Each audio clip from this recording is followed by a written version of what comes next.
Hello. Check. Hello. Check.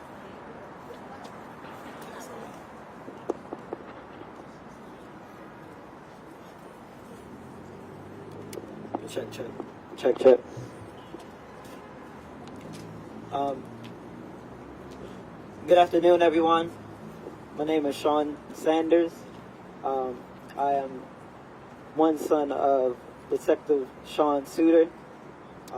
First and foremost, I just want to thank everyone in attendance today as we gather here to celebrate the life of our father, Sean Suter, and we continue to seek justice for him after tragically being taken away from us 2 years ago.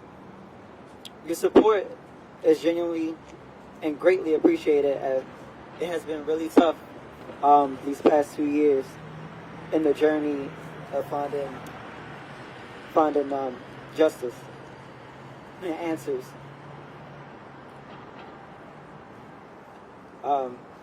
It's the memories and the man that my dad was that keeps us going each day and every day after this 2 years.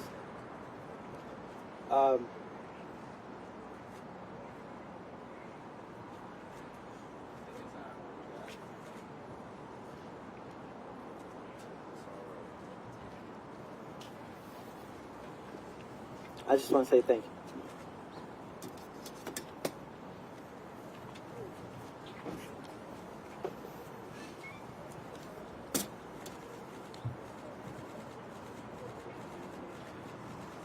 Hello everyone, I'm Zaria.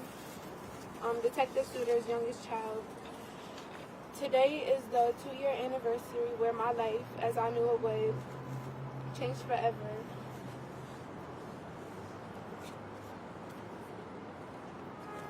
Around this time 2 years ago, we got a tragic call, a call that shook me to my then 14-year-old core. I never knew in a million years that it would be the beginning of a 2-year and counting battle trying to seek justice for my father. We had just celebrated birthdays, a wedding, even a trip to Jamaica, so how could any of this be real? I saw his face that morning. We exchanged words, and his last words to me were, "I'll see you later, Z, I love you." I never knew it would be the last time I would hear from him. I wish he was still here so that he could see all of my accomplishments and how strong I am with all these lies being told to me about him. It breaks my heart that in the past 2 years, it feels like I'm reliving his last days over and over again, and the pain is still unbearable. They have tried to label him and put a narrative on him that is not true at all, and we will not stop until we receive the justice that we deserve, and until we know that he is at peace, we will continue to go to war for him. Thank you.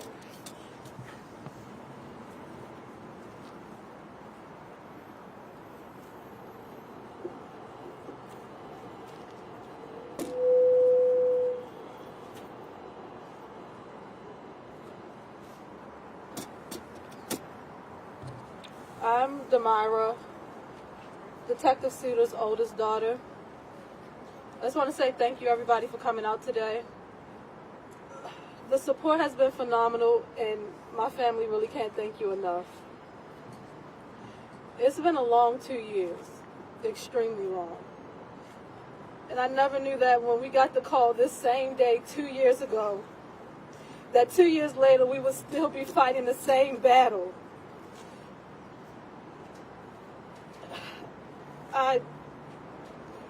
For days I pondered over what I would say, how I would try to align my feelings and my words and my emotions, and I realized that there was nothing that would really get across than me just speaking my truth from how we felt from these past 2 years. 2 years ago this day, I was heartbroken and sad. I was trying to understand how my life had drastically changed. My father was taken from me. He removed a loving husband, a dedicated father, and an amazing grandfather.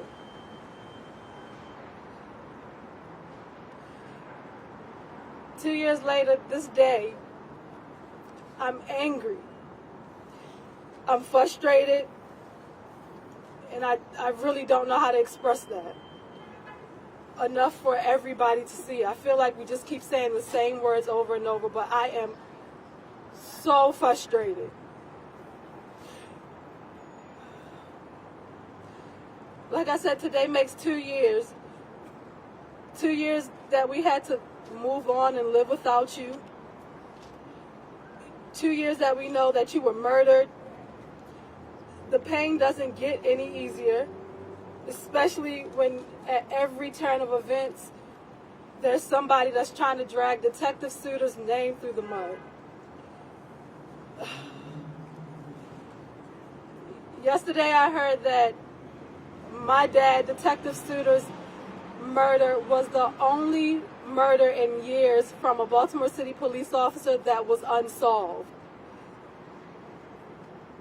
That hurt, to know that you solved all of these other murders for police officers, and my dad, I guess, didn't matter enough for you to solve this one murder.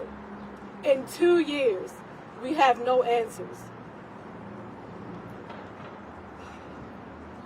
My dad served this country in the Army as well as being on the police force. I followed his steps and I served honorably in the Air Force.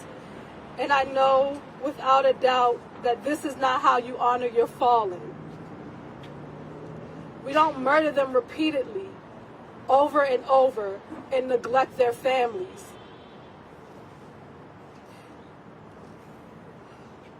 My father deserves his due justice and all of the honor.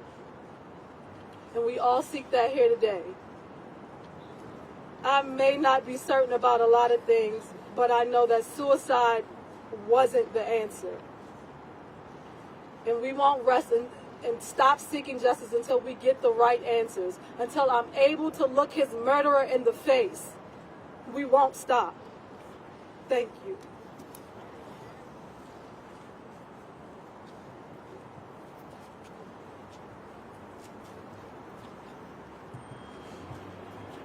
My name is Shannon Glanville. I'm a friend of Nicole, friend of Sean. Sean was my husband's best friend and my daughter's godfather. It has been 730 days since Nicole last kissed her husband goodbye. It has been over 63 million seconds since Sean got dressed for work, left the house, texted his wife just moments before he was murdered. Say, wait up for me, babe. I'll be home. Hours later, we're at the hospital. How do you pick a wife up off the floor that is grieving her husband? You go from a city that is honoring a celebrated, dedicated police officer for 18 years of service to his country and his city. Just a few weeks before, I sat down and had a conversation with Sean, saying he couldn't wait till we retired. All he wanted to do was start a small business with his sons. Couldn't wait for those kids to move out so him and Nicole could get a small apartment so they wouldn't come back. Face was the life of every party. If you knew Sean, he made you smile. His smile was infectious. And the love he had for his family, there was nothing more. I remember Sean working double shifts to make sure that his children had everything they needed. He would come in between shifts, fall asleep on my sofa at my house, and get back up an hour or two later to go back out. Sean truly gave his life for this city, for doing a job that many wouldn't. And this city, who has an already fractured relationship between the police department and the public, this just adds an extra strain. I know many, many wonderful police officers and friends, and this also just adds a strain, because who do you trust? You don't know. How do I console my friend? How do I tell her how to grieve? You can't. You just be there to support and to love we have gone from homicide to suicide to I don't know to maybe to what I meant to what had happened was.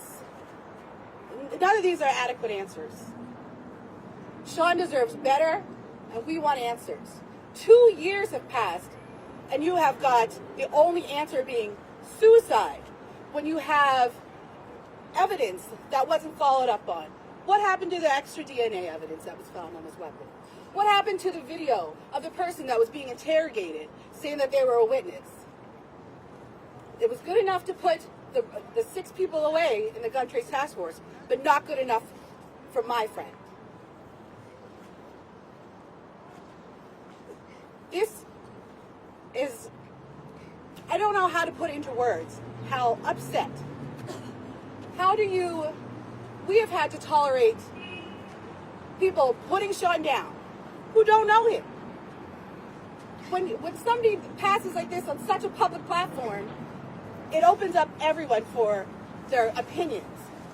Everyone has opinions. Sean was a good man. We have had to tolerate comments that you would not want to even hear about your own family from strangers. But we have also got support from people across this country. And so what I'd like to say to the new commissioner, we've gone through 2 mayors in this city and 4 police commissioners. And if you think, my opinion is that if you think that the 6 people that they got is where it ends, that's not where it ends. There has to be, if you know, these people were expendable. So where are the answers? Where are the people hiding? Because people know things. So I implore anybody who knows anything to please come forward. I no longer want another do-over of an investigation, which is not really an investigation, but merely just a look over at this IRB report that wasn't a report, it was a case study. It was a case study on how to not do things the next time. It was a case study on how to not mess up a crime scene. It was a case study of what do you do when an officer shot, but you guys have no idea. All we want is some answers. And 2 years we have gone by. We have waited for this IRB report to give us something other than the suicide, which is just ridiculous. And then this new investigation that wasn't really an investigation. It was just a look over. Let me just look over and see what was done. Was it done? Was any new evidence found? Was any new investigations done? All we are asking for is that somebody comes in and investigates it brand new, with a fresh set of eyes. Not looking over the investigation that was done and saying, yeah, they did a good job. Where's all the evidence? There's evidence to be found. And if you have evidence looking and leading you other places, then you can't deem something a suicide. It was a homicide. By definition, a murder, taking a life of someone else, is the definition of a suicide, with intent. So no, we will not accept the answer of suicide. Thank you.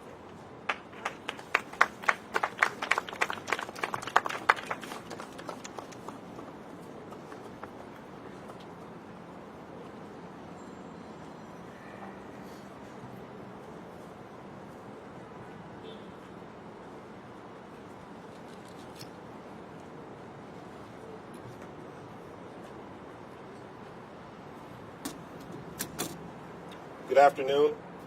My name is Reverend Peter Spann. That's S-P-A-N-N, Reverend Peter Spann. I was asked to come here and say a few words on behalf of the family. Time is filled with swift transition. Naught on earth unmoved can stand. Build your hopes on things eternal. Hold to God's unchanging hand. To Nicole, to the children, to the family, friends, loved ones who are gathered here today, we're here to remember the light, the life, and the legacy of Sean Suiter, a man who loved his family, a man who loved his community, a protector, a provider, a husband, a father, a police officer, and public servant. Those we love don't go away. They walk beside us every day. Unseen, unheard, but always near. So loved, so missed, so very dear. It was Helen Keller who once said that what we once enjoyed and deeply loved, we can never lose. For all that we love deeply becomes a part of us. And Sean has and always will be a part of us, a part of our collective consciousness, a part of our committed community, a part of our core and our convictions. And through recent developments, we have seen that Sean remains with us.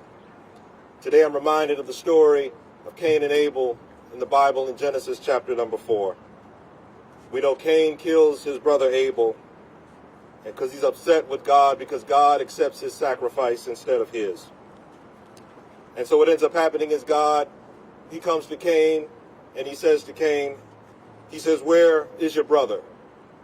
He says, "Where is Abel?" Cain says, "I don't know." He says, "Am I my brother's keeper?" And then God says to Cain, he says, "What have you done?"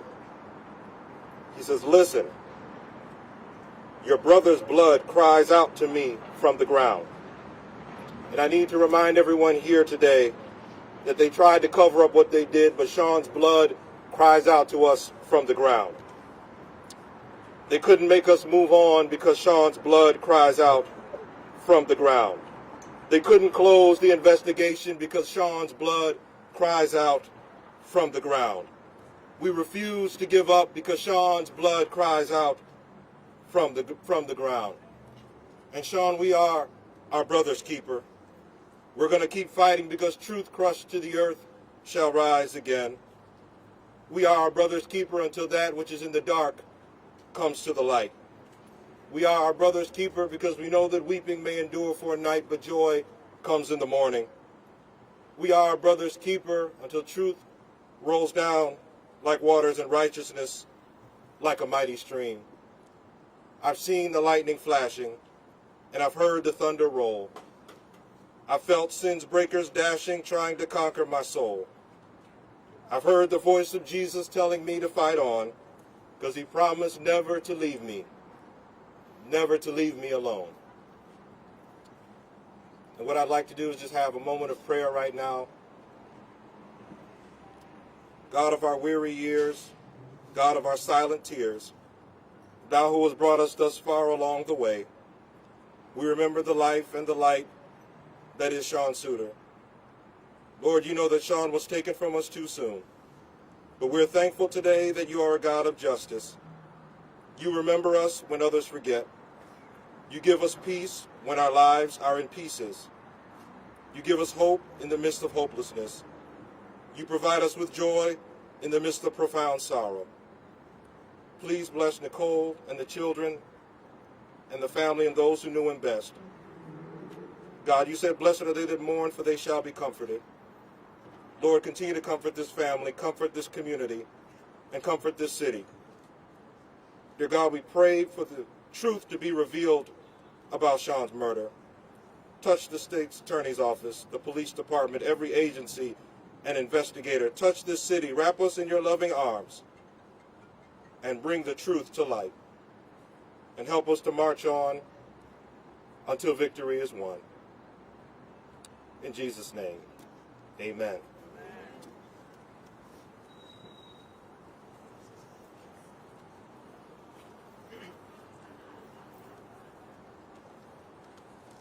I'm Jeremy Eldridge. I was Sean's lawyer, and I was Sean's friend. I don't think I could say anything better than any of his family members or the Reverend Spann did, but I'll say this. I attended Sean's funeral when no one knew who I was and watched every elected official in the city and an entire police department mourn him. And I didn't say a word. I showed up a year later at the vigil at Bennett Place. Open mic, everyone talking. I did not say a word, surrounded by the police department and elected officials. And where are we 2 years later? We have a commissioner yesterday who got lost in a room of his own words, who apparently doesn't know the difference between meaning what you say and saying what you mean. We have 3 investigations that taxpayers paid for that got us no results and more confusion. and as of yesterday, potentially interfering with the investigation we were finally waiting for, even though the commissioner said it was closed. I want everyone to look around today and tell me, where are the police today? Where are the people that said they were his friends? I want you to look around and tell me where the mayor is. I want you to tell me where the commissioner is. I want you to tell me where the president of city council is, because I assure you they're all standing behind me looking out of the damn windows.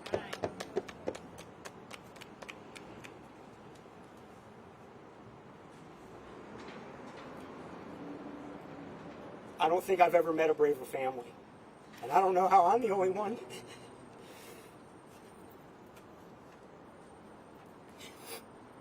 That can't seem to keep it together. But I just want to say thank you to the family, because they've trusted me. And I miss my friend every day. I miss my friend every day. He was not just a client. And I was a prosecutor in the city. I fought crime. And to stand 50 yards from that police department and not see one damn cop here. Not one of them. But they feel bad for themselves on the news. Go find somewhere else to feel bad. Thank you.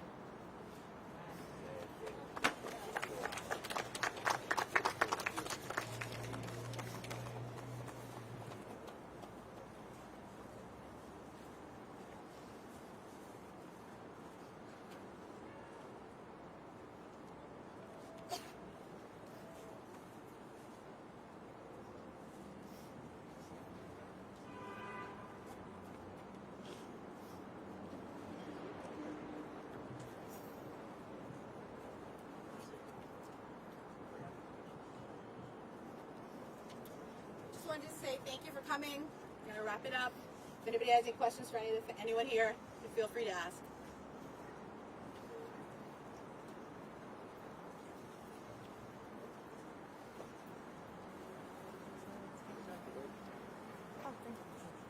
How are you?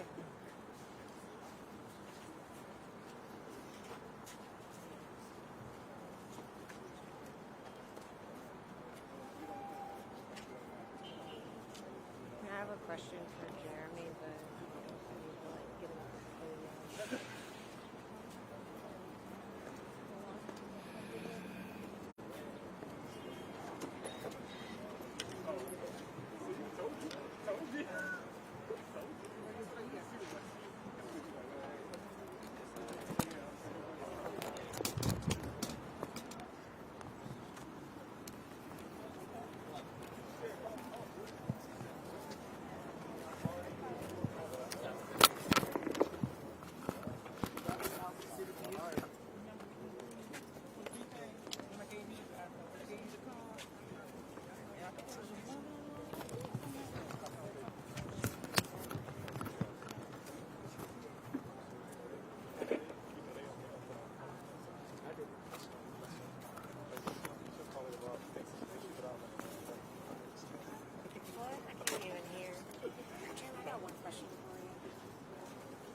I know last time we spoke in your office with the family, you had filed to make all these public information requests.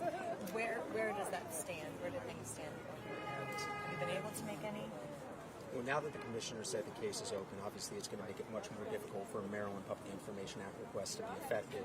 But at this point, what we're trying to do, and throughout this process we've done, is expand the team to include different experts, lawyers in different areas of law.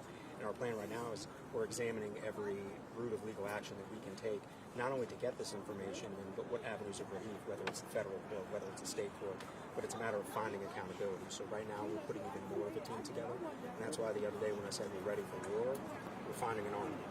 Okay, because that was my question when he could have backtracked and then said, no, if it is open, what that meant for you. It's going to make it much more difficult for any of us to access any information. And if they deny a public information request, then we have to go to the circuit court in Baltimore City and then obviously request a judge to make that information accessible to us. But I think there are other avenues beyond the Public Information Act request that may provide some of that information. It's just a matter of exploring which routes the best. We have not heard back from the medical examiner's office despite our requests. To your knowledge, still says homicide?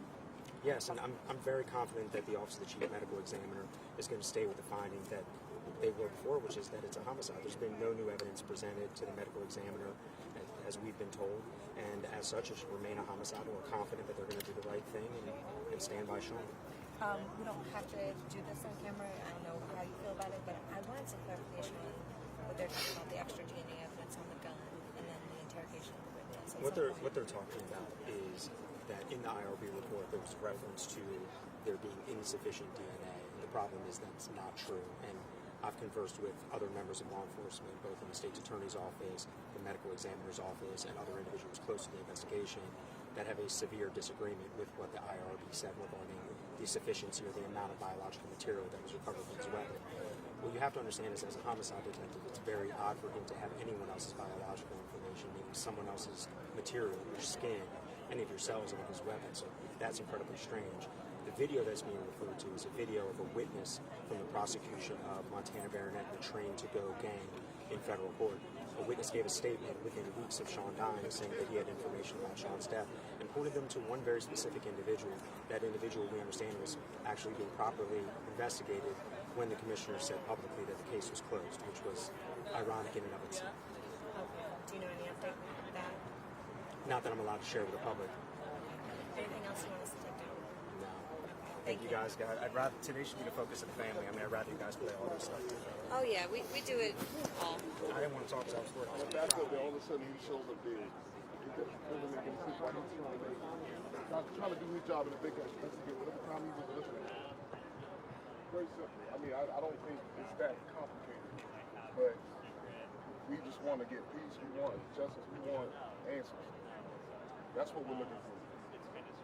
Private investigator. Someone else doing an autopsy, not with the state controlling it, not associated with Baltimore police, because we all know that line is